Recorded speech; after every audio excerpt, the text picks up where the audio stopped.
Ви мені маякнете, коли почнемо? А ви побачите і почуєте. Добре, дякую.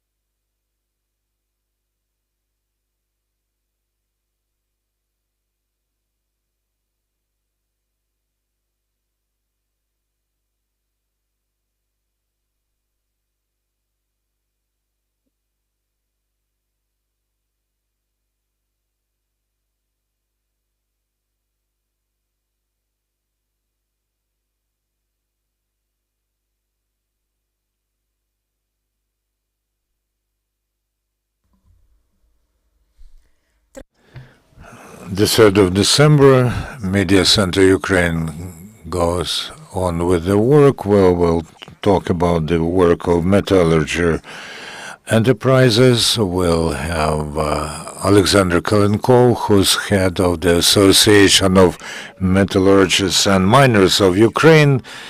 Thank you for joining us. Almost for 3 years, the metallurgy branch of Ukraine is working under the extremely complicated conditions.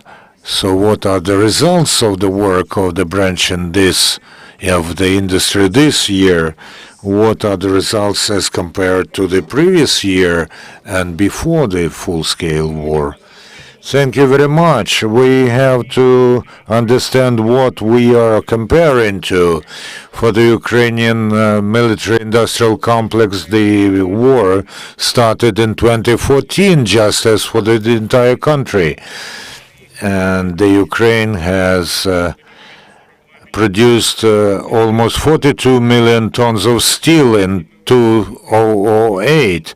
Before the war, we produced 32 million tons. Then we have lost part of our enterprises in 2014, and our industry has suffered from the war probably more than any other industry. We lost our enterprises in Alchevsk, Donetsk, and other cities. We also lost a lot of mines, and we lost logistic chains.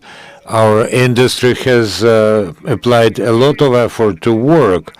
So we have been producing 20 to 22 million tons on the average, but in 2022 we have lost more of our production. The blow was very destructive, and we have decreased by 3.5 to 6.5 million tons. We have lost our enterprises in Mariupol, which were responsible for more than 40% of the steel produced in Ukraine in 2021. Also, other enterprises that still remain on the controlled territory are working only up to the part of their capacity of 2021. So in 2022 and 23, the production has decreased, and I think that we will be producing 2.7 million tons after we have opened the sea corridor. However, for instance, ArcelorMittal works only to 12% of its capacity, and all the enterprises that remain on the government-controlled territory are working to not more than 50% of their pre-war level. These are security levels, of course. We have to care for the security of our people. Then we have lost the logistics that we used to have, which is important for our industry, because in order to produce 1 ton of steel, you have to transport 4.5 tons of raw material. Besides, all our produce was being sold and exported, sold over Ukraine, and it was exported also. And I don't know whether it is good that our industry is export-oriented. We are the only metallurgical country that exports more than 80% of the produce that we make. We are very much dependent on logistics, and more than 50% of our metal ores we also export. More than 80% of this export was going by the sea, because these are huge amounts, and it is more profitable to send them to other countries by sea. So when we lost the access to Black Sea ports, we lost almost all the export logistics. This was a very destructive blow. Lots of work has been done so that in 22-23 we were working and still produce, although less.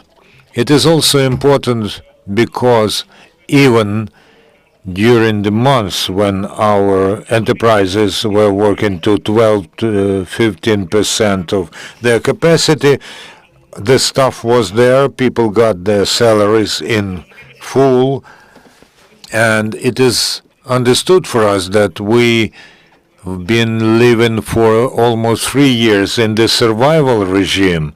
It is important for us to keep up with the production rate. We do not expect any profit anymore. We are sustaining losses. ArcelorMittal declares dozens of billions of losses, 30 billion losses, 30 billion hryvnia losses in 23. That's understandable. We cannot load our enterprises to the capacity, but still we pay our salaries in full. We cannot remain profitable. More than that, as I have already sold, we are export-oriented, and we are very much dependent on export markets. That's why the 2021 was rather good as far as world competition is concerned, but in 2022 the prices on the world markets have fallen by almost more than 40%, and we found ourselves in the scissors. On the one hand, we have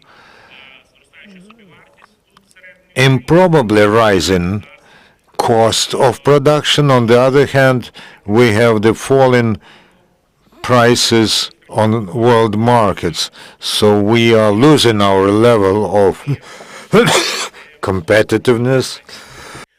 Більш того, More than that, over the last year, we've been showing some growth at our enterprises, but you have to keep in mind that this depends on what you are comparing this to the very low basis of the first half of 2023, when the sea corridor was not working.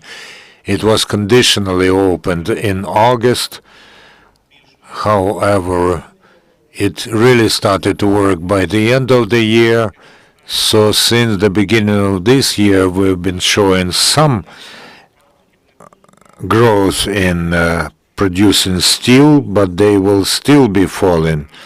And the maximum capacity that we may grow is from 6.2 to 7.5 million tons.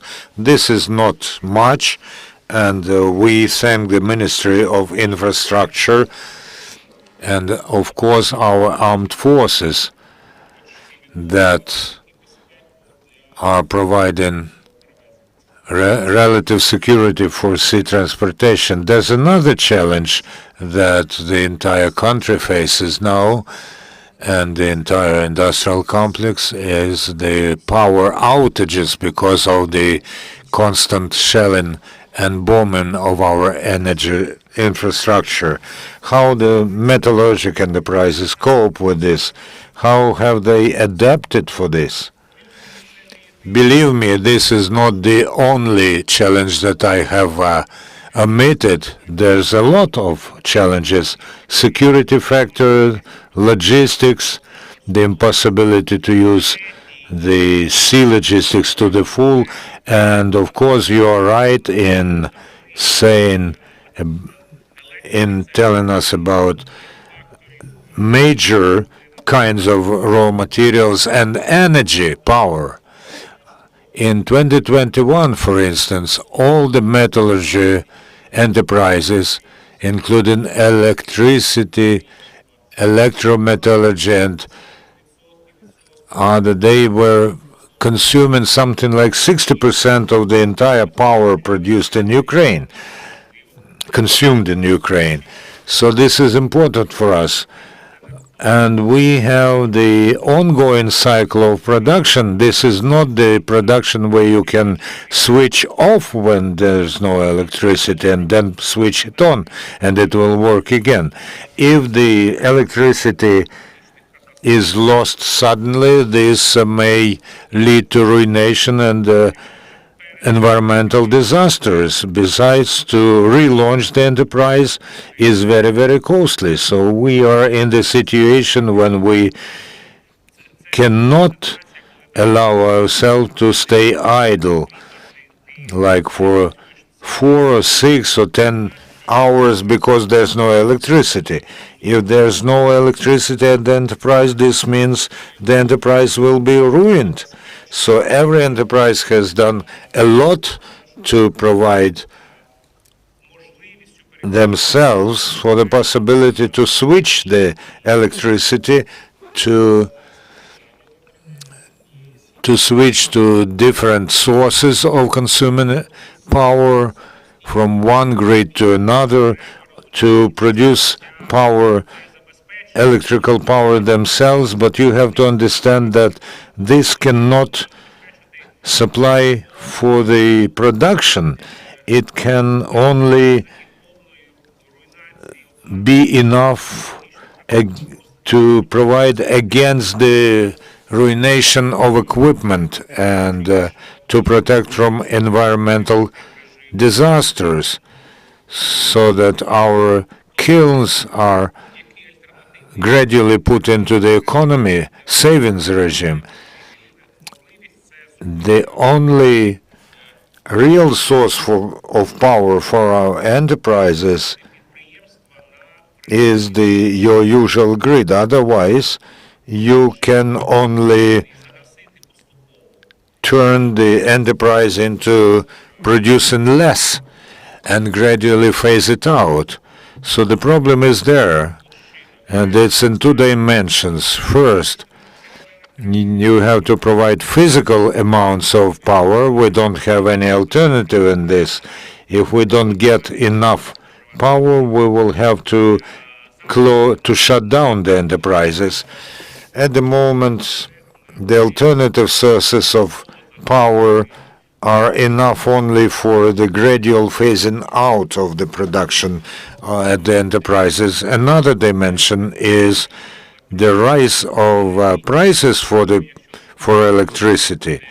Even if you measure this in US dollars or euros, over the last almost 3 years of active combat, the prices have grown by 94%. This means almost doubled. So this is not by chance. This happened something like 30 to 45 days ago. Mauro Langobardo, who heads the main enterprise of ArcelorMittal, and he said that they were made to decrease the amounts of production because the cost has risen immensely. By the way, the cost of production does not cover even the changing expenses, it's like you burn money. And ArcelorMittal is buying the power at double prices in Ukraine as compared to ArcelorMittal enterprises in some European countries. And of course, this influences our defense capacity, but also I would say that the importance of supplying electricity to our enterprises, this is one factor, but prices have to go hand in hand with other factors that influence the cost of production. The first one is the cost of production, because even when we decrease the amounts of production, we still pay full salaries to our people. More than that, we index it according to inflation. Then there is the rise of prices controlled by the state, electricity prices, including the dollar equivalent, gas, Ukrainian railway tariffs and prices, which have grown compared to 2021 for coal and ore by almost 2.5 times, something like 30% for transporting metal. Why this is important? Because this does influence us and other enterprises. If you sell your produce on the internal market, domestic market, you are competing with the import, and you transfer this rice to the final consumer, and this raises the inflation.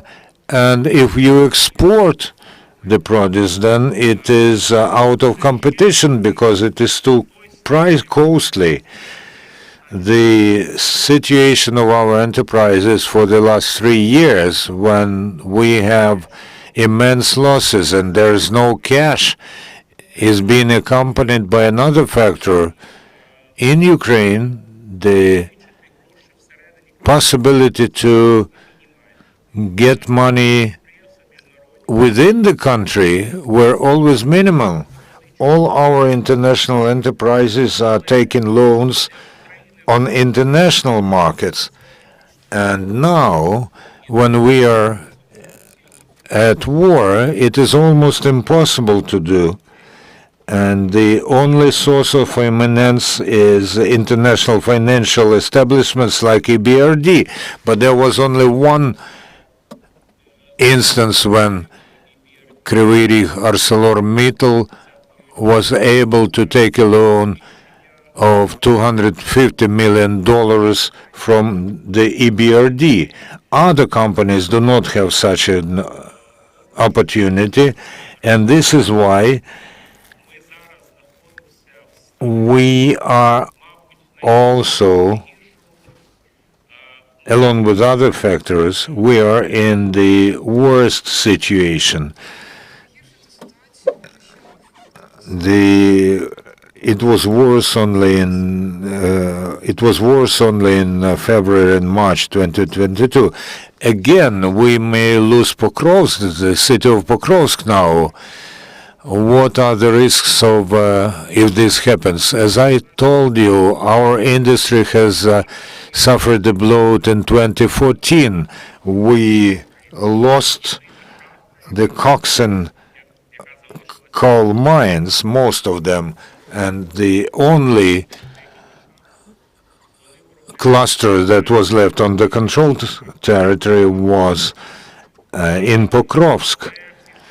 But we all know the situation, and the possibility of losing the mine in Pokrovsk is very tangible and real. Even now, the mines are working. They provide coxswain coal for us. Everything is done to protect the workers there, but of course, taking into account the situation, we may really lose this source of coks and coal, and the only alternative is the import. For Ukraine, this is new. We have imported part of coal starting from 2014, when we were producing more steel and had only our mines in Pokrovsk. We had no other choice than to import coal. However, now when we are going to lose, if we are going to lose all the coal mining in Ukraine, we will have to import more. And this will, of course, raise our production costs, because the imported coal will be more costly than the most efficient way of transporting is by sea. It would be much more efficient to deliver it to the Ukrainian Black Sea ports, but of course the seaports are a bottleneck for us, and in order to import something we have to decrease our export, because in order to unload the sea vessel, you have to have a vacant piers, and we cannot afford this. Another way is to deliver to European ports and then transport this through our western border. But we all understand that there's a limit to the amounts that we can transport, and this will raise the cost of this coal even more, and it's by tenths of percent. Also, briefly about the rebuilding and recovery strategy. The strategy worked out with our Western partners provides for the involvement of all the industries. What about metallurgy? As far as these factors of influence in the decrease of production is concerned, is the situation with mobilization, of course. This concerns every transparent, huge enterprise who pay all the taxes. They make themselves very transparent for mobilizing services as well. So the mobilizers are standing at the gates of the enterprise, and they are just handing out the drafting documents. Of course, we can delay the mobilization of something like 50% of the workers, but this is not the way out. If you mobilize 50% of people, then you produce 50% less of your final product. And if you mobilize 50% of the stuff, the enterprise will just stand still, and you will have to let all the other people go. The level of mobilization that we have now, from 15 to 27% at huge enterprises, is critical level. We cannot replace these people easily, because everyone sees that it is very easy for the mobilizing units to enter our enterprises, and they're just grabbing people. Besides, our enterprises are in the territories next to the front. It is very hard to find people who would work in Pokrovsk or Zaporizhzhia. This is a very important factor. The human resource is going to be the most important factor of success or failure at the recovery stage. We see the future of our industry in Ukraine, and the future economic space of the European Union is very important for Ukraine, because when Europeans see that Ukraine is becoming part of Europe, they see that this strengthens Europe, including the economy dimension. We see our mining and metallurgy complex as a component of the Green Deal for the entire industry in Europe, because we can produce high quality direct reduced iron and shared reduced iron with a very, very high containment of iron. And if those kilns are working on green energy, green power, then they produce green steel. So this is very important to provide the critical material for the European Union. And you know that the European Union has defined several critical resources for the European Union. And with this global turbulence and the cuts in trade and routes, it is important for the European Union to have mining and ore raw materials within the European Union, including Ukraine, when Ukraine becomes member of the European Union. So we see our place in this chain of added value in the European Union in our specialization. We can see that restored our industry is going to be different from what we had before the war and before the escalation. The assets that we will have, including Mariupol, will be different. They will have less mined fuel in Alchevsk, for instance. We will have more electrical kilns in the industry that would consume green energy. I hope there will be a much bigger diversity of produce within Ukraine, and we will send it to the European Union and will consume it ourselves at the recovery stage.